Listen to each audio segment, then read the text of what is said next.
Pablo Escobar, a name that resonates through the annals of history, a name that still sends shivers down the spine of many. The name still evokes fear and fascination. For some, he was a Robin Hood figure, a man who gave back to the poor. For others, he was a ruthless criminal, a man whose actions brought untold suffering. He was a man who rose from humble beginnings to become one of the most powerful and ruthless criminals in history. Born in Rio Negro, Colombia, Escobar's early life was marked by poverty and a relentless drive to escape it. Escobar's story is a dark and complex one, filled with violence, corruption, and tragedy.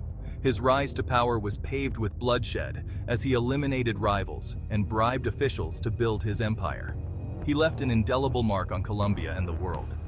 Medellin, once a city of hope, became synonymous with fear and violence under his reign. His legacy continues to haunt us, a reminder of the devastating power of the drug trade and the human cost of unchecked ambition. The scars of his actions are still visible in Colombia today. Escobar's life was a study in contradictions. He was a man who could be both generous and cruel, a man who lived a life of luxury while causing immense suffering. He was a family man who adored his wife and children. To them, he was a loving husband and father, a man who would do anything to protect them. Yet he ordered the deaths of countless innocent people. His quest for power and control led to a reign of terror that left thousands dead. He presented himself as a man of the people, building homes and hospitals for the poor. These acts of charity earned him the loyalty of many, even as his criminal activities wreaked havoc. But his wealth was built on a foundation of cocaine and blood.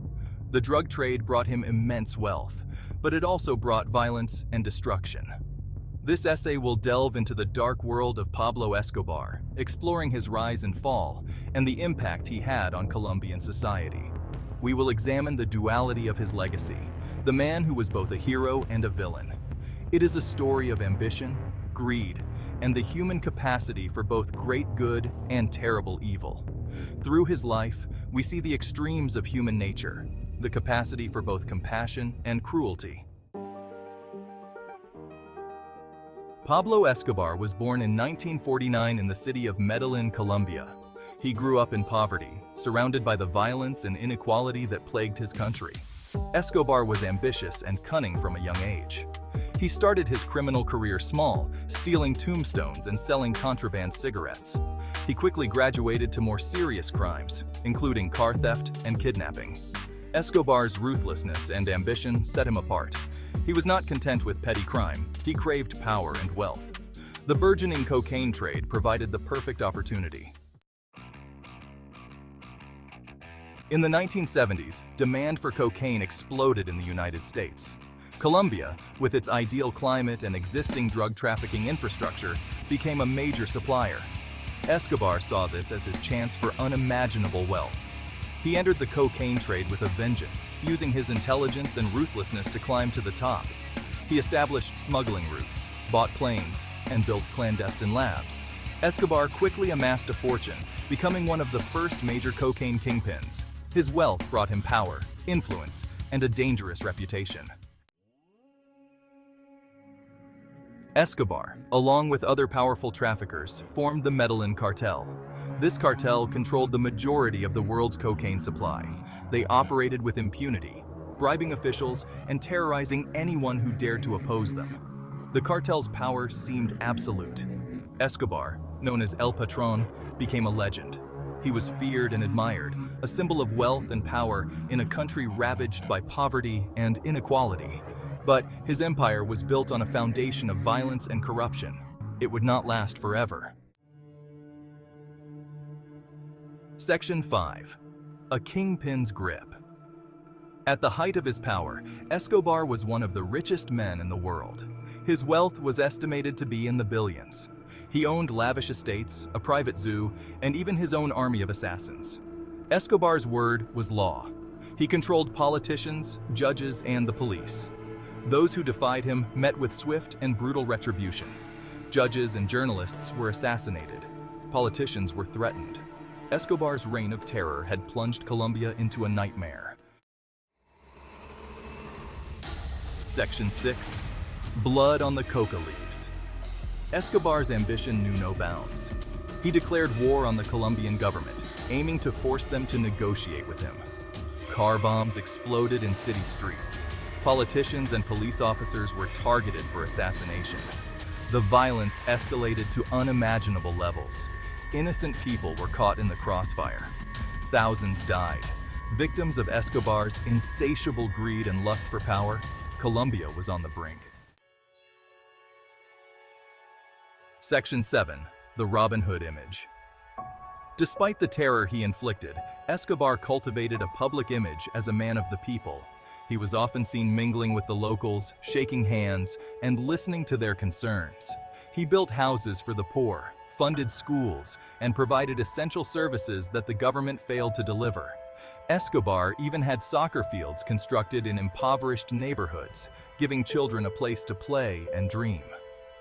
This Robin Hood persona resonated with some, creating a complex legacy that blurred the lines between villain and hero.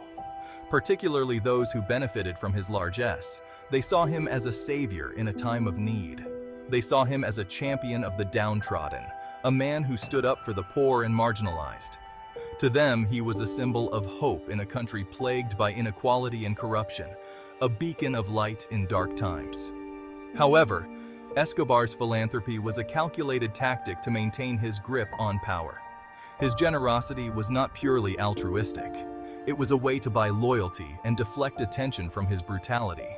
By winning the hearts of the people, he ensured their support and silence. This duality made Escobar a complex figure, both feared and revered, a man whose legacy continues to spark debate and fascination. Section 8.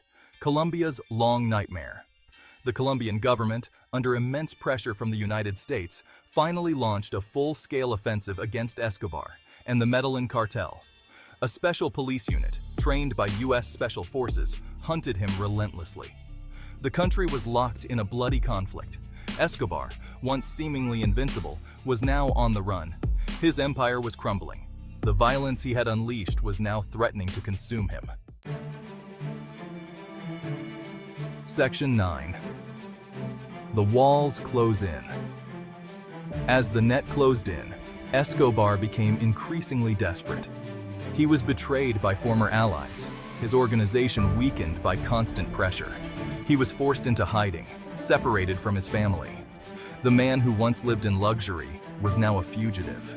He communicated with his family through coded messages, always fearing the authorities were closing in.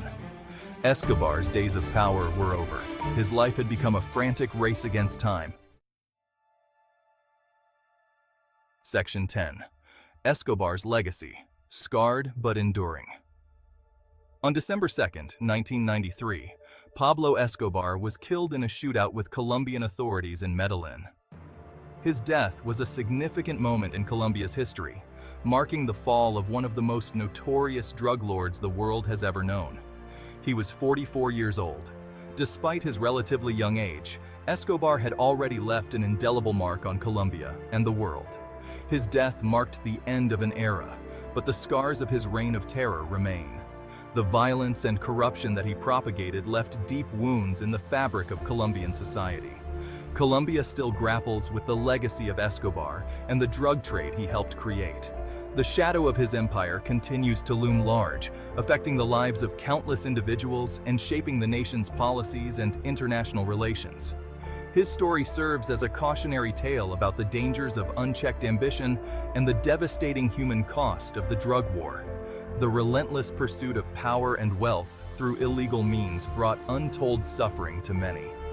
Escobar's life and death remind us that even in the darkest of times, hope can emerge from the ashes of violence and despair. Communities in Medellin and across Colombia have shown remarkable resilience, working tirelessly to rebuild and heal from the past. Their efforts stand as a testament to the enduring human spirit and the possibility of a brighter future.